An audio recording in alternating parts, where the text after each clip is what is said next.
It's time again for Shasta College football. It's nighttime.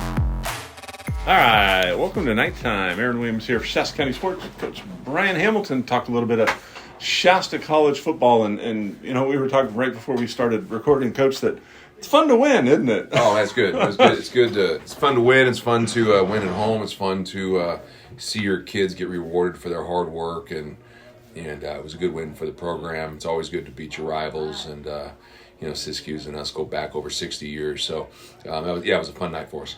You know, a lot of things that haven't kind of gone right throughout the season went right. First of all, Eli Webby had a freaking night. He's been really good. Yeah, he's been a pleasant surprise, and I know he was hobbled a little bit in early season. Is this what you expected out of him? I'd be lying if I thought that, you know, going into the season, we thought Eli, you know, we knew he was good, but we didn't know that, you know, we hadn't foreseen this kind of production from him, especially looking at it in the sense of, and we talked about this a couple weeks ago, but, you know, you're not getting very many reps when you're a backup in practice. He had the hamstring late in camp where he really, you know, missed 3 weeks of reps, and so it kind of put him back.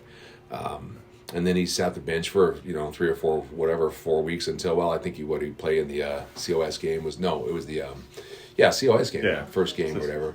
So, you know, he's, you know, played limited time up until conference here. So, you know, no, I did not think a guy could come off the bench and have the kind of production that he's had in conference, because it's a tough conference. And so he's doing a great job.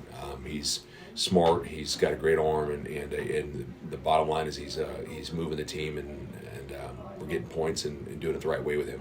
You know, and he has that dimension. He has that vertical dimension. But one of the things that was impressive Saturday was your guys' ability to run the ball with a couple different people. You know, Miles Wilson, Nathaniel got some touches as well, and Holden Gilbert. That makes the playbook fun to look at, doesn't it?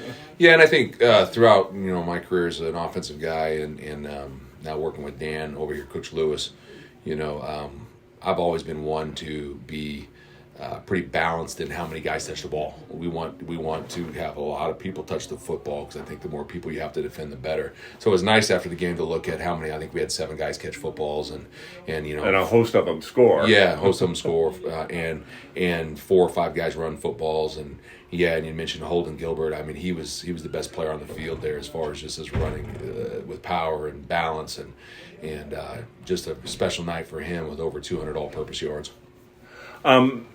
And then conversely, on the other side of the ball, you know, you shut them out in the second half.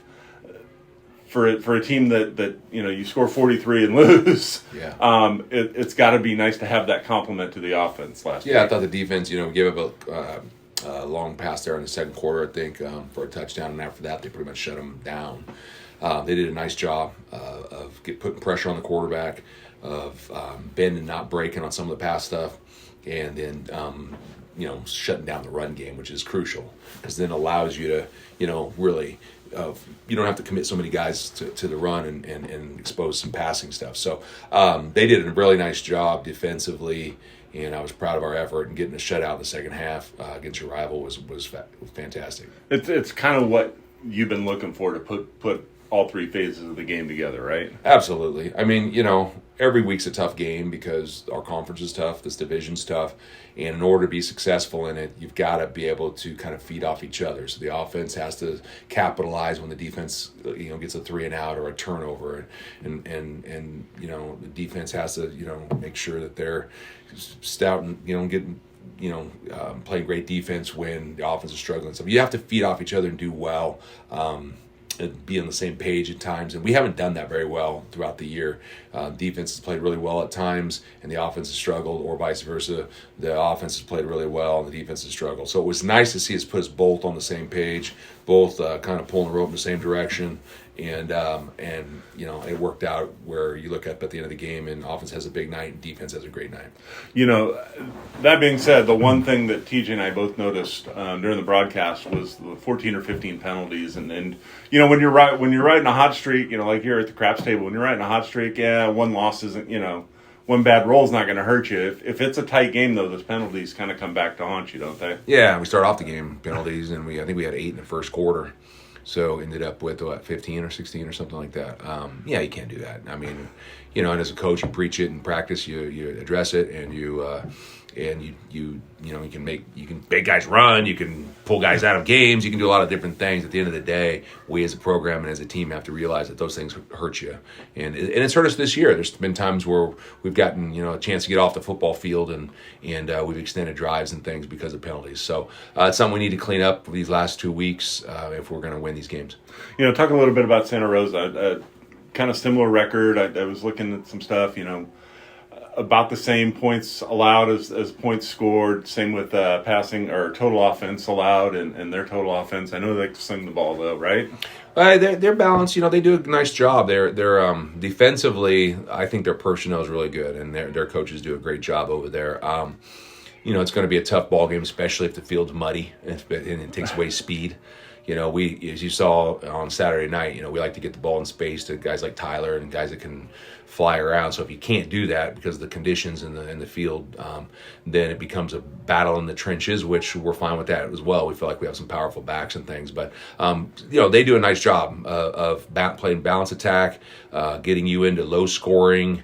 Kind of the same thing that a lot of our conference foes do, and the ARCs and stuff is where it's kind of an NFL game. Every possession matters, every point matters, and a big shootout is rare. Now, we don't mind that. We've kind of done that at home, gotten shootouts and put points on the board here, especially on our home field. So we definitely want to score some points and bring up the scoreboard. But by the same token, Santa Rosa is going to be a tough football game. Their coaching staff does a great job, and they've got good personnel. When there's possibility of weather, how do you prepare for that? Do you prepare for kind of the worst case, like, all right, we're in a total deluge, and then if it doesn't happen, then all right, we've got everything else? Or do you just kind of go in, hey, this is what we're going to do, and we'll adjust?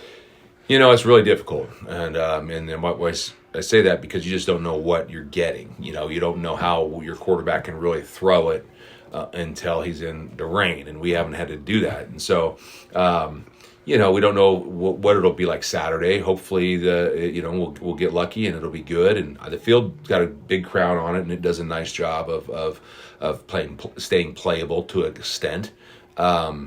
But yeah, you have a game plan where you kind of know what's happening, and you look for the players that have good low center of gravity and have their feet underneath them. It's one of the reasons why I think our running backs, Holden Gilbert played out West Valley on natural surface in this kind of weather all the time. And last week, even on a dry field but a soft field, you can see kind of where his balance and power and stuff came through, especially this time of year where it became more of a power game than just a speed game. So we feel like we're going to be okay, but yeah, it's really hard to prepare for. I've heard of coaches, putting footballs, soak them in buckets of water and practicing. So I've never done that. Maybe it's a great idea. Maybe it's not. I don't know. But, we're planning on it being pretty nasty out here Saturday on Sophomore Night. So we'll deal with the conditions and do what we got to do. Yeah. Finally, speaking of that Sophomore Night, it's kind of an emotional time because these guys, especially some of these guys, have been around for 3 years because of the COVID year. Yeah. And so I imagine as a program, as a coaching staff, you grow fond with these young men, right? And just to kind of honor them and send them out with a win would be great, wouldn't it? Absolutely. I mean, yeah, hey, we're football, is the driving force as far as what brings us all together, and we all have a common goal, and that's to get better every day and then be successful on Saturdays. But really, you look back, I know I do about my playing days, and I know these guys do. You look back on it and you remember the brotherhood, you remember your friends, you remember the coaches, you remember your players. It's about relationships. And so when you've had people, like you said, this is the longest tenure we've had with some guys because of the COVID year, guys like Tyler Carey, for example, and you're losing a good friend, and you're losing a player that you respect and have grown fond of and seen great growth in. And so it is an emotional day, and it is a sad time, but it happens every year to us as coaches, and to say we're used to it, I guess would be true, but we don't ever like it. So it would be great to get out on Saturday and have those sophomores all play a very excellent game like they did last Saturday and get that W here at home. 6:00 Memorial Stadium, Santa Rosa Junior College Sophomore Night as well. And just as a side note, Shasta County Sports will be at View College the following week to broadcast the season finale. And, as always, Coach, I appreciate it. Thank you, Aaron. Appreciate you guys.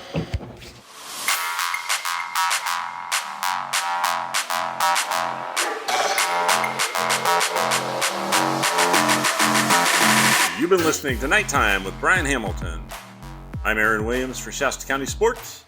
Nighttime is a Shasta County Sports production brought to you by Shasta Orthopedics.